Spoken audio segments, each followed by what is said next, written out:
retweets this stuff, but I'm just We are live, folks. Welcome to Chelsea Family BBQ. I'm here with my co-host and good friend, and exonerated from what I understand, Mr. Carlito. How are you doing? you know, look, elephant in the room, but it was a misunderstanding on Lewis's stream. Um, I'm a super liberal guy. I love everybody, and I'd used a word that has multiple connotations, and one of those was negative to a certain group, and it really wasn't my intention. But intentions don't matter because the reaction is what matters. How it was perceived is what matters, and it pissed people off. It offended people, and I apologize for that. Look, I'm here for everybody except for Mason Mount. But no, I love everybody, and so for that, look, I apologize, and it's really not me, and I'd like to move on, but it warranted an apology, so there it is. All right, so now that's out of the way, we can get to my subtitle here: "Squeal Like a Pig." If anybody doesn't know, first of all, I age restrict. Oh, Jared, before you even start, Bill Simmons did a Rewatchables podcast about this very movie that you were about to talk about last Monday. You want to talk about serendipity, my bro? Whoa, Jared! By the way, I'm gonna send that to you afterwards. Oh yeah, Cool. Let's get it. So anyway, I do age restrict my videos. So if you're under 18, I'm sorry.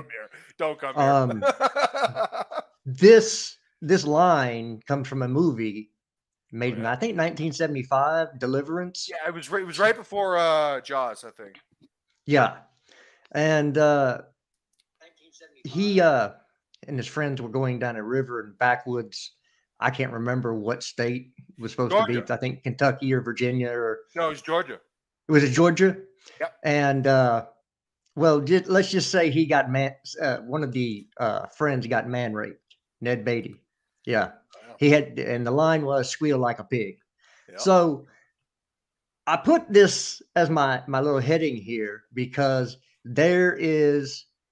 I took some inspiration from the great Don Hussam, who had a space earlier today where he wanted to make a lot of Liverpool players squeal like a pig. He didn't use that term. He said, he used the F word. That's kind of not creative enough for me. So we're gonna have this section of what players do we need to make squeal like a pig. Oh, Jesus, Jared. I'm just back, and all of a sudden you're doing this. Oh boy, here we go. I'm going to start. Only at the barbecue, fellas. Only at the barbecue. Because, you put a pig on a spit. No, that's what we do. We're going to spit roast some people. There's another connotation, and you're flirting with it. Oh, man. So I'm going to start. Mason Mount. Oh, my Lord. He's got to go, folks. Enough is enough. Enough of the minerals, enough of the vitamins, enough of it, whatever the hell it is. Get him the hell out of my club. I'm done with him. He's not progressing at all. He's going the other way, and he is a bane on this club. He has got to go. We need to make him squeal like a pig. Throw it over to you, Carlito. And I should have had the sound effect, but By the way, anybody that hasn't seen Deliverance, it's actually a really great movie. Oh, it's a great movie. Jared, I'll have you know, before I continue, those actors, they did that run on the kayak. And Burt Reynolds is like, all right, if I die, well, then I won't have a movie career, whatever. Because this was before Reynolds was Reynolds. Like, this was, he's wearing like the cut off, wetsuit. I mean, the guy was looking ridiculous, but yeah, they all did. No mustache. Those were real. Oh yeah, no mustache. No mustache. Looking super handsome and tan and all that shit. But no, look, the one thing with Mason Mount is that he has actually regressed as a footballer. Because I was thinking about this when he first came to Chelsea, and this is right after Lamps had him at Derby, and they came together to Chelsea. And It was a cool story, really cool story, because he was banging at Derby, all goals, pressing, good passes, all that shit. And his first season at Chelsea, he was pretty good. I think he scored a goal in his debut. No, not his debut, but after his debut. His debut was Man United. And I was thinking, like, this is going to be a pretty good player. And now I look at him now. His season this season is worse than his first season, because his first season was actually pretty good. So he's gone like 4 years backwards. And that's not being hyperbolic, Jared, because we have a sample size that is large enough for me to be adequately critical of this man. And it's bad, yo. It's fucking bad. We're not going to re-sign you type bad, Jared. Oh, I'm on that train, just right with you. I'm switching the track to run over Mason Mount and save anybody else. I'm pulling the lever. We that's where the train's going to go. Speaking of trains, we got the Wayne train in. What's going on, Wayne? Doggy. Yeah, guys. I hope you're doing well. Obviously don't know what time it is over there in your beautiful country, but it's not. It's me. I've had a long day today with my family, so it's been a tiring day, but it couldn't be worse than last night. So I've got to be happy. Cool. Yeah, it's a brilliant day of football, which I didn't watch a whole lot of. I slept in today because I'm old and it's a dry run for death. What was that? You're what? You're what, Jared? You're what? I slept in. Yeah, I just. That's what you wanted to reiterate. Okay, gotcha. Yeah, It's like I said, it's a dry run. It's a dry run for death. It's a dry run for death. When you get older, you sleep more because your body's is practicing.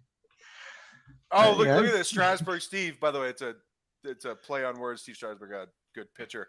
Malo Gusto has had a great game for Leon today, by the way. Hey, Malo Gusto. Wayne, now I will have you know, Wayne, that in Spanish, Malo Gusto means bad taste.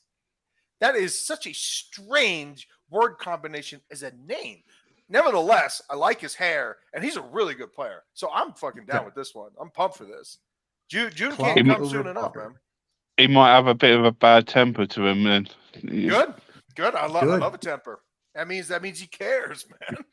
I don't want some flaccid player. I want someone with balls. So, Wayne, I don't know if you caught any of the stream yet, but we're playing a game called Squeal Like a Pig. You need to nominate a player that you would like to see squeal like a pig. Ooh, so many to choose from. To be honest, the one which really getting to me more than anyone else, except for I think the man I think you're probably going to talk about most on the stream. For me, Mason Mount's already been talked about. Yeah, we chatted. Yeah, is Ziyech. Ziyech, you want to make that's a double connotation. Well, that's double bad for him. But yeah, not good enough, not at the level. It's time to go, my friend. Everybody would say, well, he had one good pass yesterday. Who cares? It's one pass. There's 1,000 of them in a game. Yeah. One pass, average players have one good pass in them. Look at Sean Longstaff, the last few games for Newcastle. He's been balling out. He's bang average. You wouldn't put him on a team. Yeah, he's making two passes, not one, two passes.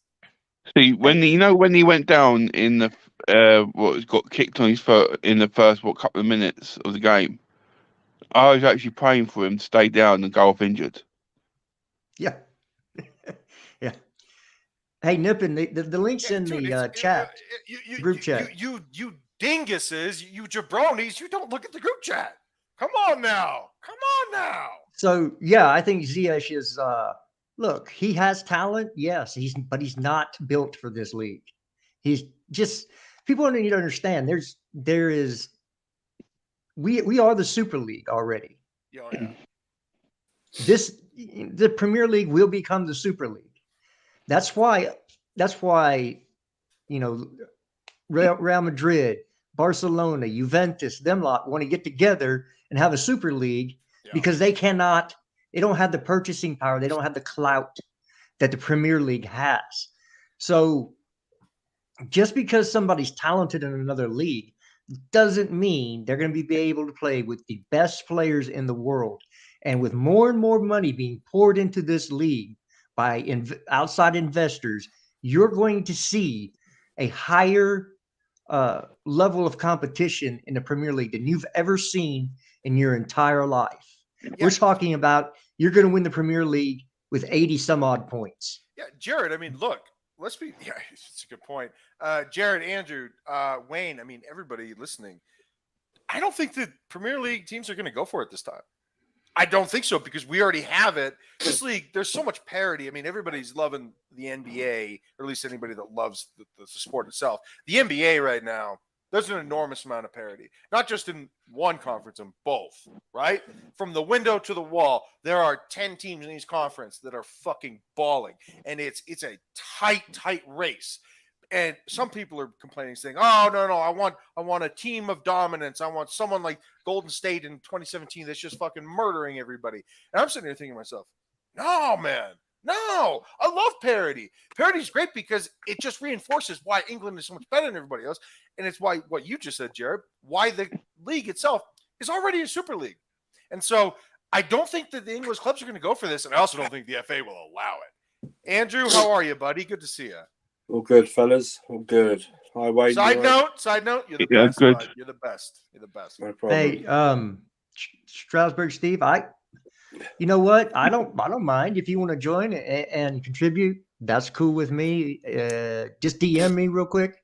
Yeah. So I can send you the link. I'm not. Also, he says Real Madrid have the most clout on earth. Yeah, until they don't. Yeah, but we're talking about it's one team versus a whole league that has clout. Yeah, and Jared, I mean, let's be very clear. The people that are pushing this are Laporta, Perez, and the owner for Juventus.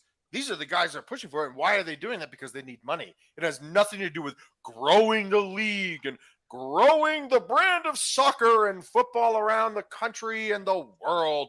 It is not about what's good for the sport. It's about the fact that they're fucking broke.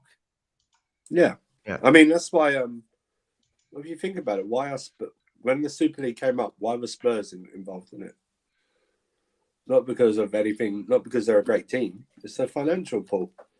It's top 6 teams in the English League make the most money. The English League makes the most money. The Super League is already in effect. It's called the Premier League, like someone just said earlier. That is the Super League. When you've got I think someone signed for Wolves in January. When you got that they had Lyon were going in for them, and Wolves sitting in 18th in the table, have more pull for that player than Lyon in France. Right. If you know, that just says it all, right? That just says it all. That people when that a Wolves team can come in and first of all hire Lopetegui first of all. Yeah, huge hire, by the way. Huge hire, and then they signed this guy from Lyon. Anyone who knows their football history knows Lyon. Not so much now recently, but like early 2000s, mid 2000s, very established French team. They've made last 18 years. I think they've made Europe 16 times or something like that. I think Strasbourg Steve will probably be able to let me know. I know he watches football non-stop. I don't know how he sleeps, but that it's just ridiculous. Who are you referring to, Andrew? Who? Oh, I can't remember the Wolves. I think Pablo Sanz. I think there was some Wolves player. I was over this window. He's Brazilian, wasn't he? I don't know, but he was set to go to Lyon. They had the deal set up. Oh, I was talking about his assistant manager. Sorry. No, just the player. They had the deal set up, and then Lyon had the deal set up for his player. And Wolves come in, who are 18th in the table, get the deal. That's how the player chose to play for Wolves instead of going to play for Lyon. It's interesting. That's mad. That's mad. Yeah, but Andrew, does that not just reinforce the league itself and the reputation? That's what I'm saying. That reinforces the Premier League as the Super League as it is. That players are choosing Wolves in 18th over Lyon in France. Right. That's just mad. João Gomez. Yeah, Sindra always knows. If you ever have a question, just ask Sindra. He always. Thank you very much. Yeah. That's mad. So And Andrew, we're playing this game Yeah. based on this Andrew's title not going to underneath like my this. name. He's It's not called going to Squeal like Like a this. Pig. Yeah. Which player in Chelsea Football Club Christ. would you like to make squeal like a pig? Oh God. Well, you've already someone's already taken a couple. So We got Mount Ziyech. I've got to say Havertz. Then you've taken my top two. This guy. Yes. This fucking guy. Yes. I gotta say it, man. You know, I thought I'm just bored. I'm just bored with this excuse machine. You know what I mean? Play, let the players move, and you're gonna see them jump up. No. What's gonna happen is you put better players with them, you're gonna see them suffer. Andrew, microphone. Is it hot? Hello? Yeah. You're little squeaky. crackling. Oh, Plus, crackling hot. I think your microphone is allergic to your bad take. Yeah, that's probably true. Oh. But no, on what Andrew's saying with Havertz, what annoyed me on Friday so much is just how he didn't link up with anyone, and it was just the only way he was involved if the ball was played over and he ran onto it, and it was just that is not exactly what we needed.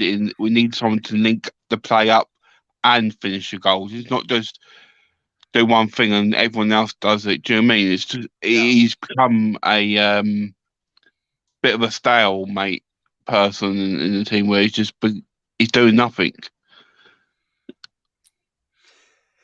Yeah. He's just look. I said this before. I was on Lewis's stream earlier today. He has immense talent. There's no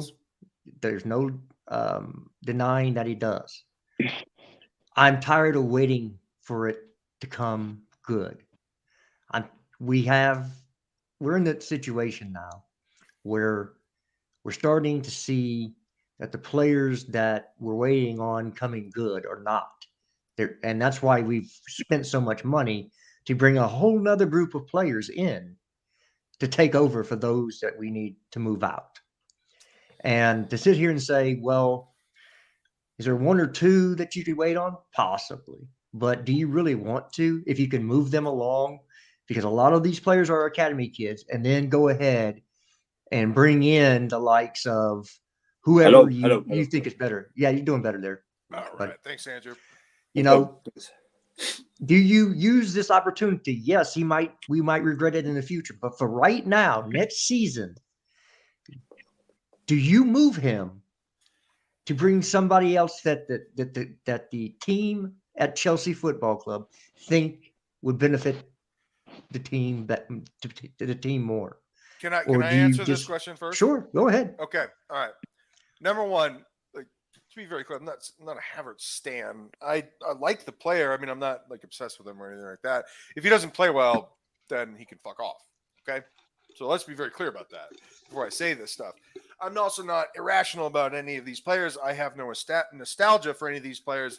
I am not emotionally tied to any of these players outside of maybe Mateo Kovacic, who is my favorite footballer. Okay, that's it. And I do want him to stay.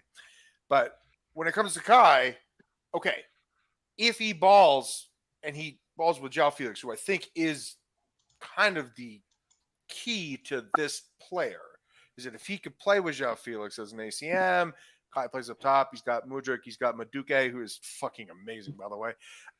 If he has all of that, I do think that Kai will be able to figure it out. If he does not, Andrew, then he's gone. But at the end of the day, we also have to remember we are bringing in another forward who is going to start. And hell or high water, we're going to sign João Felix because reports are he loves London. He loves Chelsea. His girlfriend loves London. And we're going to, Atletico Madrid doesn't want to keep him. We'll find a way to make it happen. I don't think that's an issue. João Felix will be a Chelsea player permanently. But we're bringing in Christopher Nkunku. And this dude is a baller. An absolute bona fide stud. And a certified G. And you can't fake that. All right? And that is the truth, Ruth. All right? Christopher Nkunku is awesome. And so whether he's going to play striker or attacking mid or wing, I have no fucking idea. But it's not like we're not bringing in that player. We are. It's done. We're bringing him in. We're bringing in Malo Gusto. We're bringing these guys. So I want us to be very careful about whether or not we want to bring in some striker that will disrupt the mobility of what I think this front 3 and 4 will become. Because if it's Vlahovic, I'll tell you right now, he is not too far off from Lukaku. And if you don't believe me, watch him fucking play. They're pretty much the same guy. So if you want Vlahovic, you might want to think again. Well, it's more of what do the team at Chelsea want to do? Because whatever I want, it doesn't matter. It doesn't mean it's going to happen. No. I just throw out options that the team can use. And real quick, Strasburg Steve, I can't find your comment on Twitter. If you'll just DM me, I can send you the link straight up. It's just easier that way. Because I'm trying to run a stream, it's hard to sit there and sift through all my Twitter stuff. So yeah, for me, I get it. Is there better players than Vlahovic? Sure. I don't think Osimhen is even in the realm of possibilities for the summertime. Napoli are just pain in the ass. I say that is because Victor Osimhen. Sorry, I thought you meant Vlahovic. Sorry, I missed. Oh, I got him. No, Vlahovic is an option. Osimhen is an option to play at center, play at striker. You don't like Vlahovic, so the alternative people go to is Osimhen. And you going to play with ask Napoli Andrew, like you can ask Wayne, you can ask anybody, Jared. There is no way. Napoli is tipped to win the Champions League, not just Italy, the Champions League. This is the best team in the world right now. In case y'all haven't watched Italy and you haven't watched Napoli ball in the Italian league, oh my God, they are outstanding. Also, I just think as much. I think we'll have the reputation, but we all know the De Laurentiis, the Napoli guy, negotiating baller right there, my friend. No chance to get him out. I just think he's. For me, I think he's good. I just think he's not flavor of the month. I just think he's just the striker that's just outstanding at this moment in time. That's linked to everyone. Plus, especially if Napoli win it, there's no way you're getting this guy out of Napoli. No fucking way, man. No fucking way. 2 years left. Is it for 2 or 3 years left this summer when it's coming? I'll check. Yeah, even with 2 years, he's not getting him out. Also, Andrew, he might want to stay. I can name you two. Yeah, he might. It's true. It's like Napoli isn't like some little tiny club in Italy that's just all of a sudden great. It's a big boy club. You got crazy fans, huge stadium, passionate fan base, a pretty decent worldwide following. Like there's a lot of Napoli fan clubs in North America, huge following in Toronto, New York City, places with a bunch of Italian. It's a nice club, man. It's nice. I hate them because I'm Lazio, but no, bro, seriously, I hate Napoli, the dirty Southerners, pricks. What's up, Steve? How you doing, man? What? What's up, Steve? How you doing, man?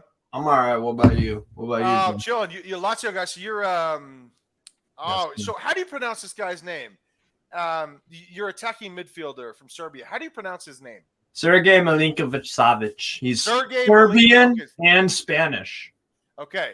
So, by the way, Chelsea fans hated Mauricio Sarri. I love Mauricio Sarri. I think he's a mastermind. I love the dude. He's playing some fantastic football. Yeah, absolutely. So let me ask you this question while we're on this situation. Sergej, is he going to go? No, I don't think so. I think he's either going to run down his deal with Lazio or Lotito's going to sell him for I don't even know what the price was going to be at this point. Lotito over the years. And to be fair, Lazio as a club, us in general, we've actually had, no matter where we've been, we've always had world-class players at the club. Miroslav Klose. Miroslav Klose, and then his replacement, Immobile. What does Immobile go on to do? Become the all-time record goal scorer of the club. Yeah, what a baller, huh? I love Immobile. Absolutely. Yeah, I mean, so does God. Who's the Italian manager again? Our Italy. manager Saudi. Okay. Or who are you talking about? Sorry, No, Italy. Who's their manager again? Mancini. Oh yeah, Mancini loved Immobile over the last couple of years. I love that. I love seeing him play. With Italy, Immobile struggles, but for Lazio, I can't complain, bro. I'm with you, man. I'm with you. All right, so let's focus back to Chelsea for a second. Yeah. Go ahead, Andrew, and Wayne. Go ahead, Wayne. Do you mind? Oh, sorry, Claire. Do you mind if I quickly give you 2 names that Oh yeah. I think we should go in for in summer? Because I think Ivan Toney, if he gets his things good, I wouldn't mind him at the Chelsea. I think he'll do well. But the other one is a bit sideways. Is Jonathan David? Oh, I love Johnny David. Absolutely. Interesting. I Andrew? wouldn't mind him at Chelsea. I think he's another youngster. I think he could do something. You know what he's doing this year that I'm loving at Lille, and I'm about to watch Lille. Actually, they're playing Stade Rennais very soon. In how many minutes? 3 minutes. So, you know what he's doing this year? Previous 2 years at Lille, he would either score, and then it would be rest of the season nothing, and then it would be score, and then nothing. He's more consistent now. He's scoring with regularity, but it's not streaky. You know what I'm saying? It's not streaky. Well, Steve, let me ask you this question, Steve. Is he worth a team? Look, respectfully, is he worth a team like Chelsea really investing long term in a guy that they think is the guy? Because we're not looking for some peripheral player. Although I respect Dacho Fofana, I like Dacho Fofana, and he's a bruiser. He should be starting for you guys, Dacho Fofana, right now. But I don't think that he's Didier Drogba. That's the only unfortunate part. No, he's not. But here's the thing: everybody on your this fan base is gonna go crazy. He's Ivory Coast. Yeah. So here's the thing: starting our fan base. Well, let me finish. Our fan base is looking for a 6 to 7, 8 year striker. If that is the case, I don't know, man. I don't know about Jonathan David. I don't know. Now, Victor Osimhen, fuck yeah, bro. But I don't think it'll ever happen. ADL is a bastard. Yeah, he's a very tough negotiator, just like Lotito at Lazio. These Italian clubs, they do sell a lot, but they do also on their terms, though. On their terms. Yeah. But let me put this to you, though. We're sitting here talking about strikers, which is great. We do have Fofana. Broja will be back next year. Yeah. Would it be worth developing the entire team around, except for the striker, and make that the last piece, and just play with Fofana or Broja up front? Because they're going to give you as much as we're getting from the number 9 position right now. Well, and just Jared, can I surmise a question to you? What about Nkunku just playing striker? Well, yes, you could, because if you did get Felix, I don't think you go for a striker in the summer, because you play basically what they do is you play double center forwards. Yeah, one withdrawn, which Felix will check in. Yeah. Yeah, and either one can check. Say again? You out? All right. Sorry. Go ahead. I was like, what's going on here? But if you would switch whatever side they were on. If the ball came to them, they drop deeper, and that would just confuse the hell out of center backs. Yeah, I agree. I agree with you. Kuka coming in, and if Felix balls out and they want to go for him, they can secure a deal. I think that'll be their first option. If they can't secure a Felix deal because it's too expensive or something like that, then maybe the expense doesn't matter. Or they just can't secure the deal, whatever it is. Then I think they will go for a striker. But if he balls out, I think they'll try and sign him. My thing, I was looking at it yesterday, and I was thinking, I think we might need to look at an issue again at left back. Not because I'm saying Cucurella is bad. No. I'm just saying that I don't know. Chilwell's just Chilwell. I don't know. I don't know if he's going to be back after his ACL, and he got injured again. Not yesterday, but he's coming back from an injury, and it's like I don't know whether you can rely on him anymore.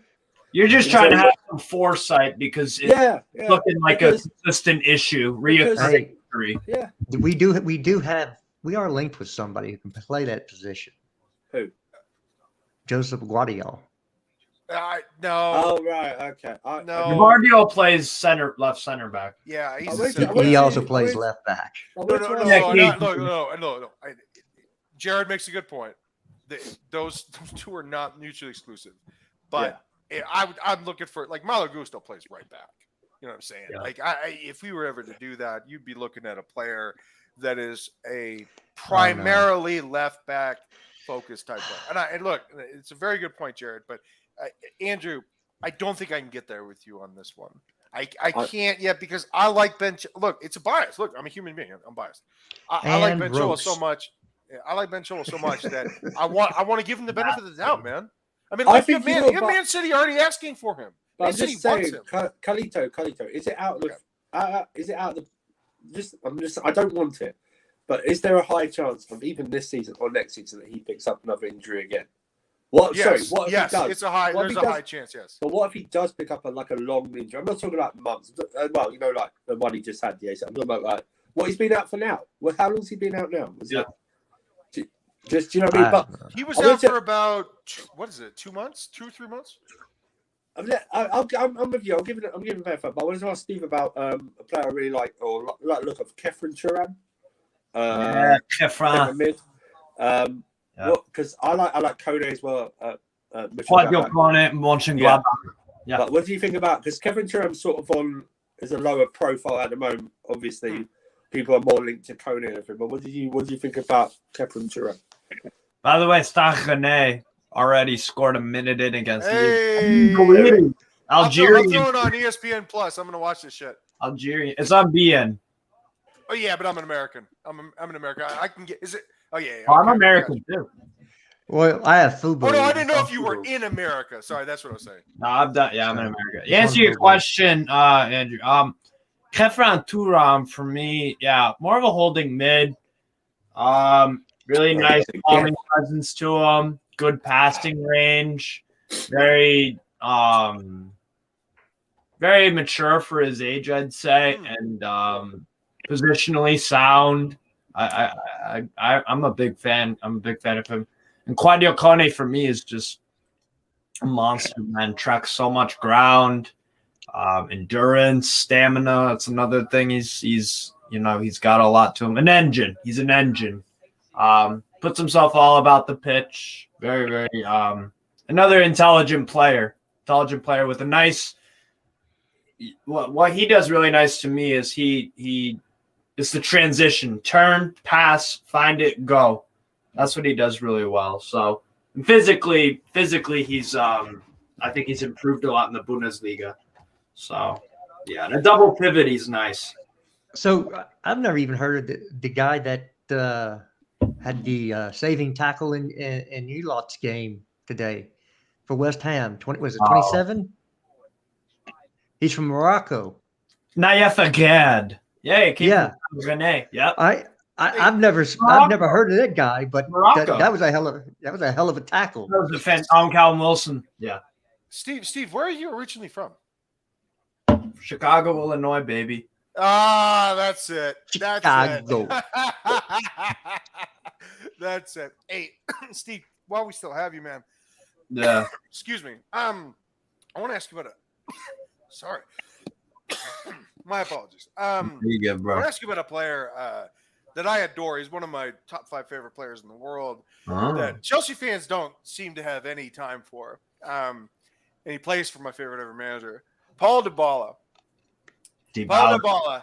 Let me ask you a question. What is the pulse? You like injury-prone players, huh? I know. You're fetish. But what is the pulse? What is the pulse like? What is the pulse like in the Italian league around this guy? Because the reason I asked is because the last time that he was at his absolute best, it was under your current manager. Paul Dybala won the MVP of Serie A. He was the best player in Italy the year that they won, and then got unceremoniously fired for winning the league. He was fantastic that year. Yeah. Yeah. He's a phenomenal footballer. I mean, the technical ability, the goals and assists output, the consistency when he's healthy. I mean, clearly you don't care about that much. I'm joking, but I mean, he's he's phenomenal talent, but that's what stopped him. I mean, he is Adidas star. He was Adidas star boy, like the heir to Messi. So hasn't really lived up to that, and he is Romanisti now. So I'm not a fan of that either. But no, he's a fantastic player. Yeah. Absolutely. Yeah. See, I completely agree with you, and I wish that when he was 26, 27, that Chelsea had actually pulled the trigger, because I think he's brilliant. The best game I remember Dybala ever having was, I think, at home to Barcelona in the Champions League about 5 years ago. I don't know if you remember that game, but he was. No, I do remember. Yeah, he scored that. Oh my God, he scored the left footer. I know what you're talking about. Yeah, literally straight 10 out of 10 performance. He pulled down Barcelona's pants, bro, or made him squeal like a pig. That's a catchphrase. He's incredible. So we got another brother, my guy KJ. What's up, KJ? Entering the barbecue. Well, welcome to the barbecue, my friend. Hi, the only black person here, but we take it representation. Well, it's not a barbecue without a black person, is it?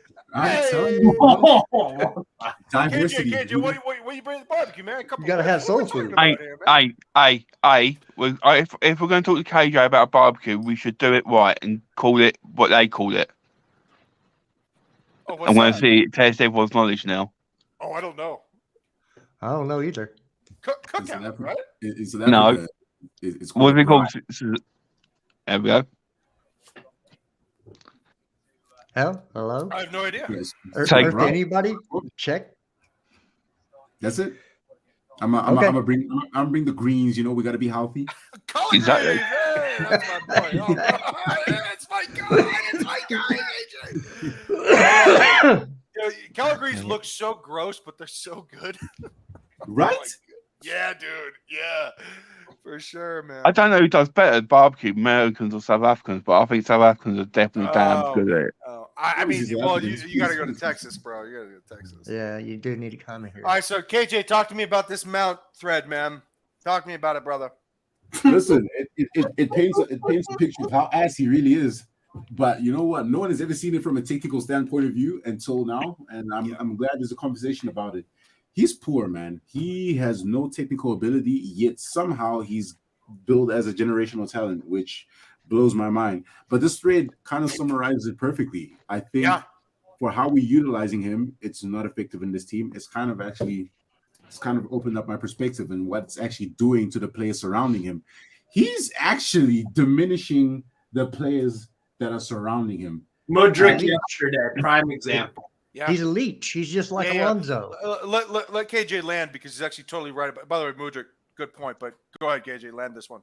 No, but that Mudryk point is actually a very good one, because how many times in the match, I never realized this, Mudryk was either looking for him or giving him service, and Mount just messed it up every single time. There was literally not one time that Mount actually successfully linked up with him. And it just made me think it expands to other players. Every time someone tries to link up with Mount, or tries to pass with him, or tries to do even a 1-2 pass with him, he fails it at every turn. And it's making the players around him look worse than they actually are. And it's literally him. He's the focal point. And I never clocked that until now. Sandra, talk to me, brother, because we're losing our minds over here, man. This Mount thing, it's more than a dilemma. I feel like it's a crisis. Yeah, I completely agree. In my opinion, like I said in the chat or in the group chat, he should be dropped now, because one thing you also could see about Mason Mount in the game against Fulham is that he is actually taking a lot of the space on the left hand side when he played that way, because when he played on Tuchel, he had like a more free role where he could almost roam the entire left hand side, because you knew that the left wing back would mostly stick wide because of the overlapping of Chilwell. But now that he is playing more centrally in the midfield, he still thinks that he has that free role and can like maneuver more out on the left when he plays on that side. But that also takes away Mudryk's space from that game, and that is one of the reasons why Mudryk wasn't as involved as we would probably would have liked him to be in that first half, because he didn't have the space to maneuver and the space to get the ball in behind. And he always likes to, as you see, he likes to take on players and be direct. When Mount is getting into his space, he can't be that direct and can't run in behind. That's also a problem. So, Steve, I want to ask you this question Yeah. because I've heard from everybody else. I know all these guys. Look, Jared, Wayne, Andrew, Carlitos, Biggest Hater, KJ, and Sandra. I know all these guys. I don't know you, Steve. So Right. we're going to get a new ice cream flavor here, right, so to speak. I want your take as a Chicagoan who likes to go to, Luminati's. Hey, how you doing? Giordano's, yeah. Yeah, Giordano. Hey, now you're talking. No, tell me about this perspective that you have about Mason Mount and his place, his role, and his future in this team.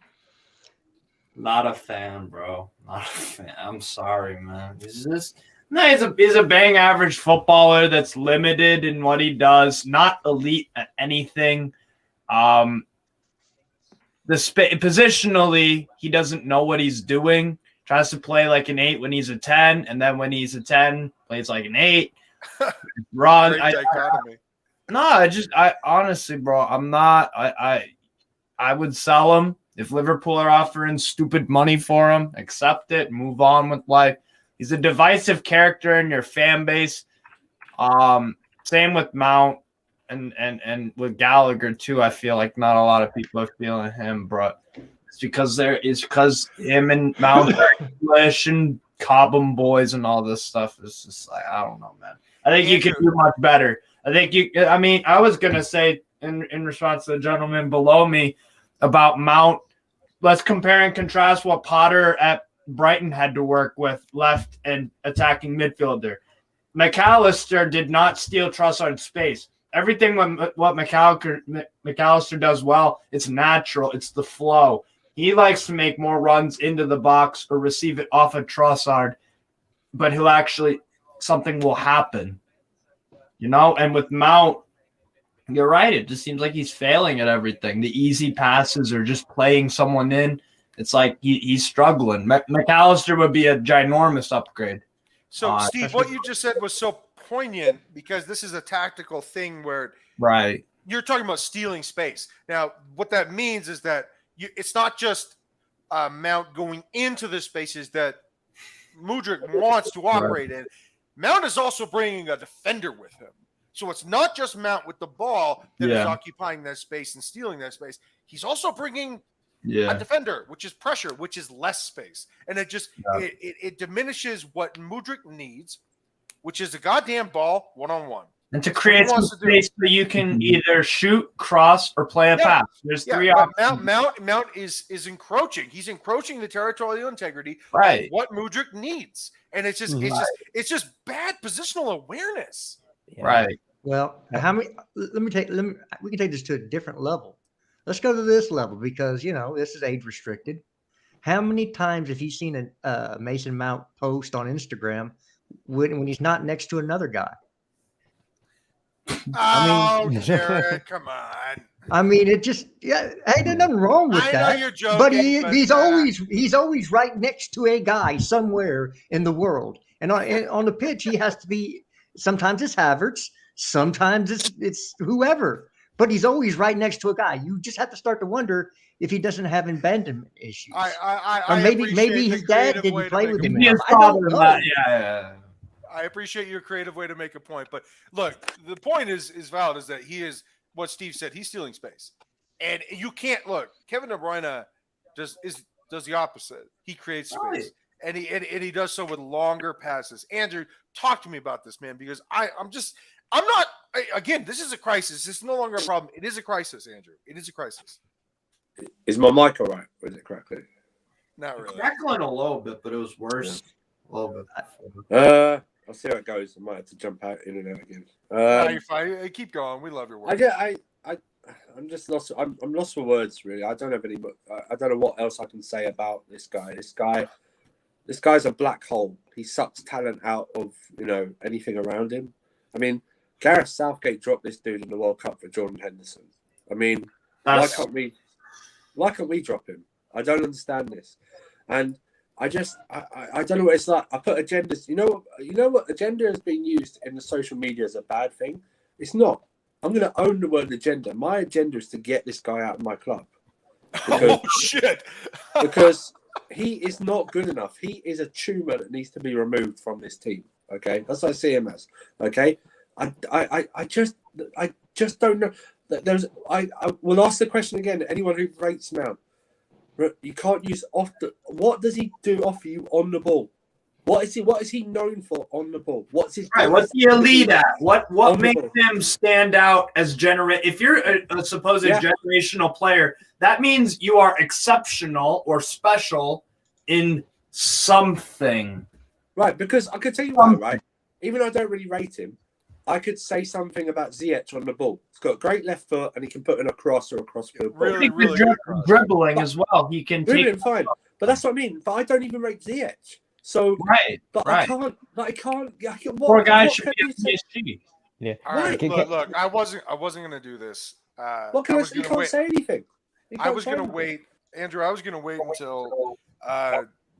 Oh no, feedback loop. Okay, I was gonna wait until Worldwide Chelsea tomorrow, but I'm gonna do this now because I feel compelled to.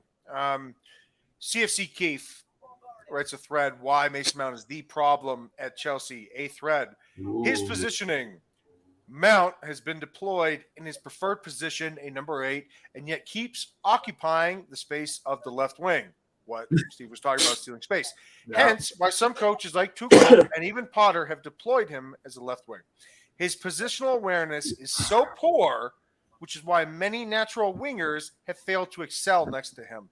Against Fulham, he kept occupying the left half space, which is the space between center back and the outside back for anyone that doesn't know, on the wing, hence why Mudryk struggled to do any damage against the opponent on the left-hand side. His passing ability. Mount is one of the very rare number eights that neither orchestrate the flow of the game nor give consistent threaded passes. His abysmal stats in these key areas, and I'm about to name them, make it even more problematic. His passing stats all seasons. Big chances created, 34. Crossing accuracy, 29%. That's woeful. Accurate through balls, 21 in his career. Long ball accuracy per game, 27%. If I had that, my coach would have subbed me, and I would have subbed myself. Passes per game, 37.7. That is horrible. 37? Okay, his attitude. His fans talk about how he loves the club and wants to be future captain, yet he wants $300K per week after dropping awfully painful performances this season. He has tried to fool us, and I love this. He has tried to fool us with clapping for the fans in the past 2 weeks versus Fulham because he knows they will fall for it. I'm not sure Bakayoko would get the same response if he kept clapping for the fans after each disaster class, as they call it in England. His fans, this is arguably the biggest problem amongst all the problems because when fans support a player instead of the club, it automatically creates an unhealthy fan base. No matter how bad Mount is on the pitch, you will find his fan making all sorts of delusional and petty remarks to defend him. This is probably the reason why Todd Boehly is finding it very difficult to sell him to another club because there would be a protest if he did after dropping a disaster class twice against Liverpool last season. In both of the finals, his fans were the first to protect him from any kind of constructive criticism or slander. He single-handedly cost Tuchel any chance of winning a domestic trophy for Chelsea last season. Last text. The problem has always been and will always be Mount, as long as he stays at the club, but unfortunately a section of the fans will not accept this. Until we get rid of that cancer, not even spending $600 million in 2 windows will solve the problem. End of thread. Fucking brilliant. CFC _Keefe. That's a brilliant thread on Mount. I completely agree. And also one thing I would like to add as well, the one thing he is really excel at is halting the play and losing the ball. Killing attacks. He's good at that. Yeah, he's good at that. Yeah, killing attacks. Yeah, he is a murderer. Yeah. He makes like a pig. Murders our hope. he's a serial. When it comes to our attacks, he's a serial killer. That's what It is. He's a counter-attacking serial killer. Oh my God, he's like Patrick Bateman, Andrew. Like we had 4 really good chances yesterday against Fulham. What type of all of them were like really quick counter-attacking style of play chances. Every time Mount get the ball, he either decides to pass it backwards, decides to run with it or jog with it and then lose it, or he decides to do a terrible pass which doesn't hit the man. Well, I I don't know if I don't mention it. It was like there was a stat about the crosses. His crosses is like 13 out of 65 are successful or something like that. And it's like he doesn't. I tell you what, he doesn't look where he crosses. Doesn't look up. Doesn't look when he passes. He is too slow. He overthinks things, and he doesn't. I don't know. Like I say, he doesn't excel at anything. He's an average baller, and he's like, if he was at nowhere else, but if he wasn't at a top 6 club, no one would look at this guy. I'm telling you right now, no one would look at this guy. They go, oh yeah, he's very good, but I'm not too sure about. Like James Ward-Prowse. James Ward-Prowse has something outstanding though. He takes a free kick and corners. He's a set piece specialist.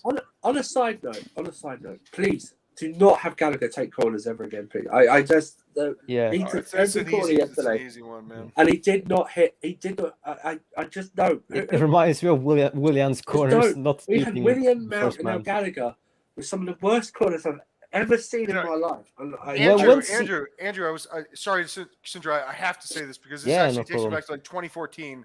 I was coaching this U14 team that eventually became one of the best in the country, a country of 350 people, I might add. Very, very, very, very, very good team. And I had 2 players that would take the corner kicks because, number one, the corner kick is not so much about power as precision. Right? Yeah. And, you really got to get it right. So you got to have someone that's just technically sound.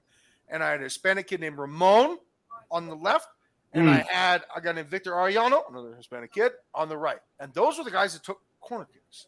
That's it. And the reason they did is because they didn't just beat the first man. It was always precise. So I don't understand why you have players that cannot do this particular skill because it is a particular skill. Yeah. I do not understand why Potter doesn't have someone designated to simply taking it, whether it's Ben Chilwell, right? Ziyech. Who I think would be good, or Ziyech, okay, or I would say Madueke, but he's so tall that I kind of want him in the box. But someone on the left or right, I don't care about righty lefty, do whatever you want. But have someone that is designated to take it that can actually do it because it's not about power. This is a particular skill, like Taken, like Liam Neeson. There's a particular skill that you need to be good at that not everyone is good at.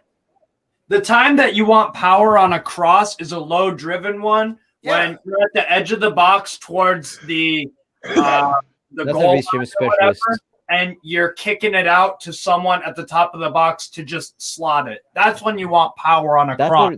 That's when I want to reach James. Yeah, low-driven, cross to the box, and then someone just has to – you don't slam, it's placement. Yeah. That's the only time you want power on a cross, really, or one last year we did actually start to have takers. It was Chilwell on the left and was Reece James on the right. Right. Neither one of them been fit enough and been on the pitch enough to get that going this year. In my opinion, isn't that the most appropriate thing to have the guys that are doing the most crossing in the game to do the ones that are doing the corner kicks? Why is Mason Mount running over saying, "Hey guys, I got it. I'm going to save you. Guys, I'm going to save you. I'm going to save the team. Don't worry, fan base. I'm going to fucking save the team with this immaculate cross that goes right to the front goddamn post." I can't relate to these corners, man. Trippier, because the ball's you got Trippier. Oh, when Ziyech is on the field, why isn't he taking the corners? I don't know. Good question. In my opinion, he has probably the most accurate pass out of all our players. We see that both of Havertz yesterday. Yes, he can misplace passes and miss passes, but when those passes actually make it, it's wonderful when they to have that kind of player because he takes the risk with them. Yeah, I mean, Sidra, call it what it is. That ball is the reason he's on Chelsea. Yeah, in my opinion, the reason he's on Chelsea is because of our 4-4 game against Ajax when they scored that almost corner kick goal. The Olympic goal. Holy crap! What? Paul Joyce just had something accredited to him.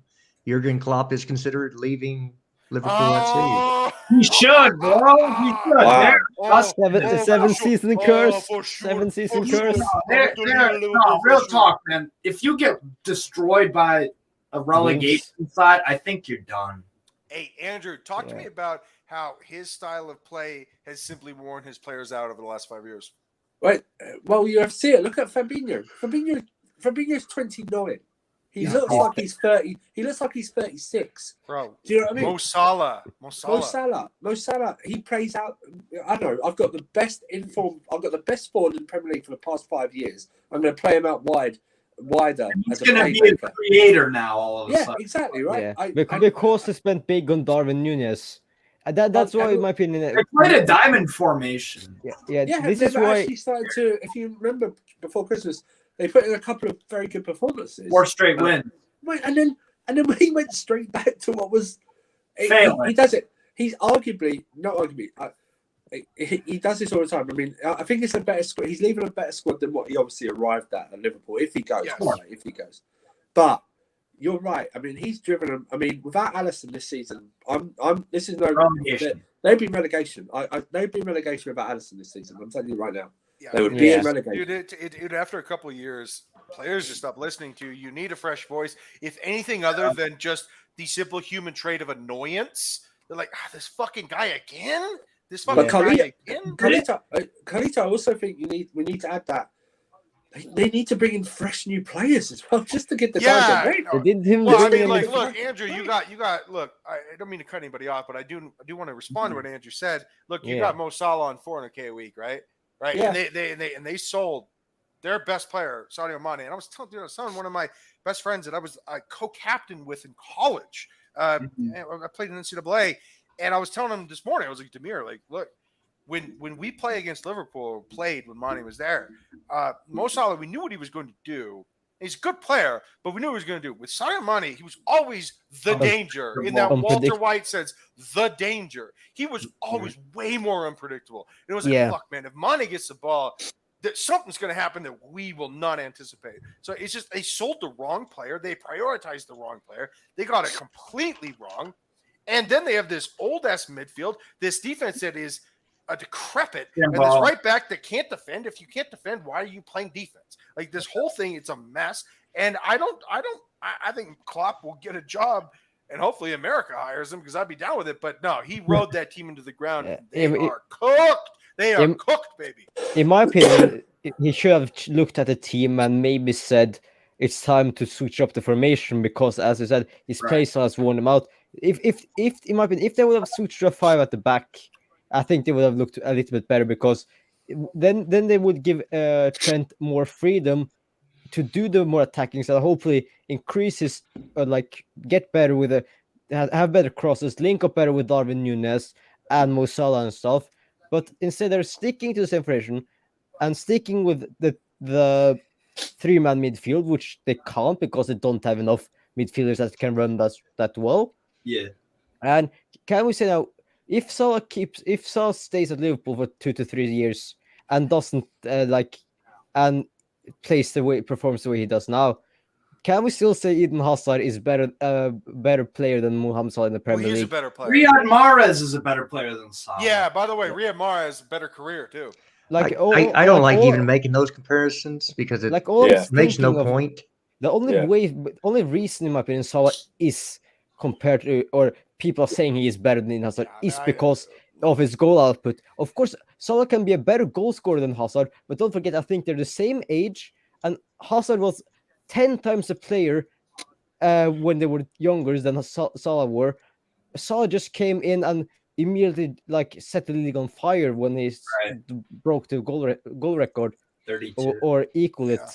Hey, Jared, I got to go after this, but I want to ask this one thing because I want to be positive about this one thing, and I want to talk about the midfield. Number one, Enzo Fernandez is fantastic. Yeah, absolutely. That is. Yeah, you got it. That is not an opinion. That is a fucking fact, Jack. He is fantastic. Now, if I am looking at this midfield, I would actually like to see if Kova resigns my favorite player. I would like to see that. But Zakaria. regardless, I would also like to see Zakaria too. I like him. I like Zakaria. He's good. Injuries I are would actually. I know. But I would actually like to see Andre Santos, Enzo Fernandez, and at the base of this, the top of the ACM, unlike João Felix. If we could do that against West Ham, they're toast. Yeah. They're toast. Before we go, Carlito, can we just talk about the one thing I liked? Like I really liked yesterday on the stream or on the from the game is when William was the counter attack in the 17th minute or something. Badia Chile had to run across Thiago Silva to cover the space and put William off. And he was quick. Oh yeah. Buddy Shea is very fast. Yeah. Oh yeah. He's a really good player, dude. We did. By the way, I love the scouting department bringing this guy that no one's. I mean, outside of Paul, who's one of my best friends, no one's ever heard of this guy. Okay, fair enough. I know. Chile. Benoit Chile. Look, the lay people do not know who this guy is. He came in, and it was just like he was a comet. The guy's great. He's great. And people are talking about how we're overspending. He was 40 or 38 million pounds. You know what? I am down with that. I do it every day of the week. Melina, what's up? All right, I gotta go, y'all. Have a good day. Take care, Carlito. All right, later, bro. Yeah, I'm not gonna be on for too much longer. I just think that look, the Andre Santos thing, we'll find out here shortly after the 12th when he gets his work visa. I can't wait to see him because from the highlights you can see of him on Twitter and stuff, he's looking great. And him and Enzo Fernandez in the midfield. Yeah. That and in the summer, I would still bring in Moises Caicedo. Absolutely. And my midfield would be Zakaria, Enzo. At the 6th level, would be Zakaria, Enzo, Caicedo, Santos, and Conte. You want Enzo in the 8, though, right? No. No, really? No. I think the way the Potter wants to play is if he has 2 6s, right? 4-2-3-1. And we actually started that way yesterday, but Gallagher would just left his role every time and went up higher. So they switched to a 4-3-3 because he wasn't playing a 6 anyway. He wouldn't. But if you have 2 6s, that means either one of them can start the attack and they play off each other. Yeah. And if you have people with ball skills in both positions, then that always opens up the other one to be available in attack. You're right. Yeah, one usually has more defensive responsibility than the other. One gets a little bit more offensive freedom than the other. And that would be the Caicedo Enzo or the Santos Enzo relationship would be, I think. Enzo's got a great shot from outside the box too, by the way. Oh yeah, he's brilliant. Enzo is left-footed, isn't he? Real he's right. Yeah. He's right-footed. I'm Benfica. He's right. I support Benfica too, and I was just blown away with what I saw for 6 months, man. Oh my god.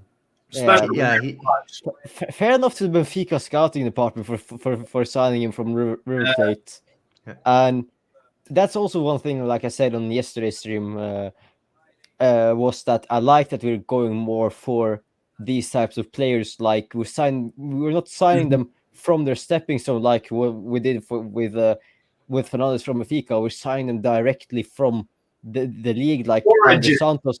Yeah, they're the first team, like Andre Santos from Vasco da Gama, and hopefully more players are going to do that. And also, shout out to Datro Fofana because I think he's going to be like he looked really good yesterday, and I like that we took a risk because Potter had already looked at him when he was at Brighton because Brighton were interested in him a really long time, and when he then came to Chelsea, I think he said, "This is a guy I want as a striker," and he's also flexible because he can play on both wings as well because he's done it for Molde. And I like that we're going for these cheaper or alternatives that can be like long-term signings instead of like short-term direct signings like we did in the summer with on the Tuchel, like with Aubameyang and Cucurella and stuff like that. So yeah, well, look, that was clashing windows really, because Tuchel wanted players ready now. Yeah. And so they tried to back him. It just didn't work out. So they switched to the backup plan, which was okay. We're going to rebuild this sucker from the ground up, and that's what they've been doing. And I like that our owners are now we're bold like that. Of course, we're all shocked when Tuchel got sacked, but if the board and the manager isn't working out and are on the same page, because I think they from how they built is it the Dodgers they're running. Yeah. They built it from a long-term perspective.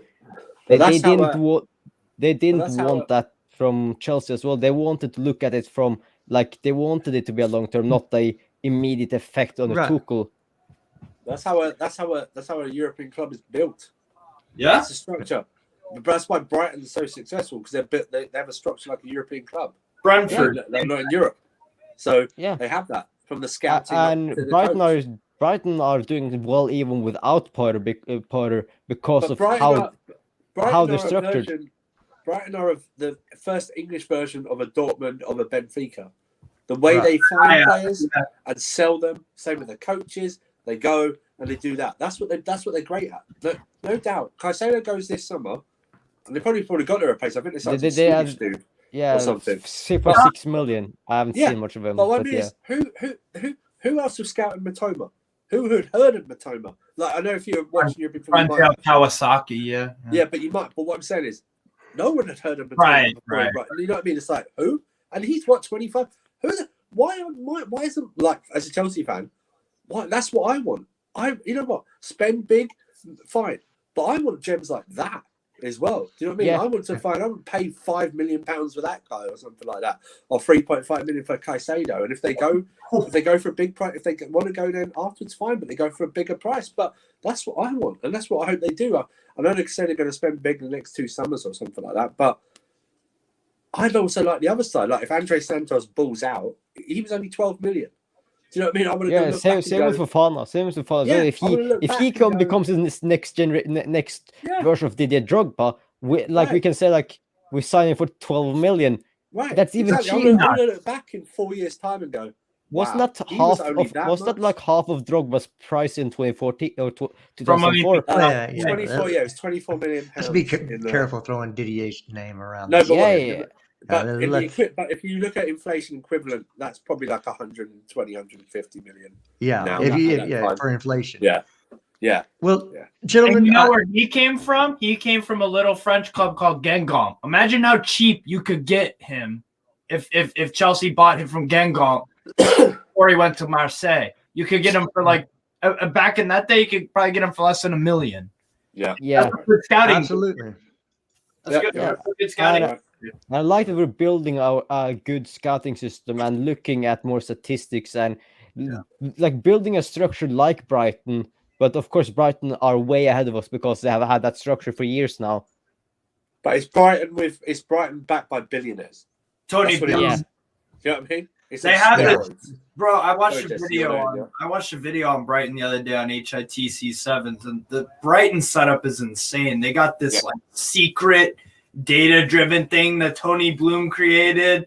It's it's data-driven, but no one knows. Only he knows. Oh, it is secret. He makes his employees sign contracts saying you can't say this. You know it's. Bro, fair enough. So does Potter have he can't say anything about it? Yeah, bro.